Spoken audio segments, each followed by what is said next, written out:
Salut et bienvenue dans le collimateur. Vêtu de noir et de blanc, aujourd'hui on parle du manchot du Cap. Comme la fois précédente, on est parti sur la retouche d'une photo que je trouve sympa. En gros, je suis arrivé pile au moment du nourrissage.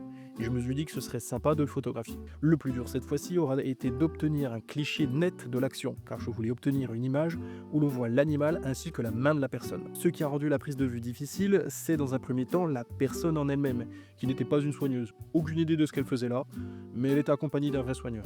Par conséquent, la seconde difficulté était la méfiance des animaux. Bon, même s'ils sont finalement venus manger. Les plus fins connaisseurs ont remarqué que le sujet présent sur la photo ne ressemble pas au manchot du Cap. La raison est simple, il s'agit non pas d'un adulte ni d'un juvénile.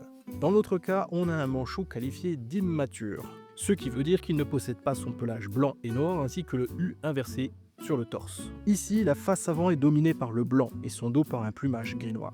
Nous avons donc un sujet qui a moins d'un an. En ce qui concerne sa découverte, elle est attribuée au navigateur Vasco de Gama entre 1497 et 99 lors de son voyage vers l'Inde. Il les aurait aperçus en contournant le cap de Bonne-Espérance. Car oui, cette espèce est présente sur les côtes de l'Afrique australe où il vit en colonie, où il se nourrit de poissons et de crustacés. Bref, voilà le résultat. Dis-moi ce que tu en penses en commentaire. La prochaine fois, on va faire la retouche de l'oiseau le plus féroce, surnommé même le tueur d'hommes. Allez, à la prochaine!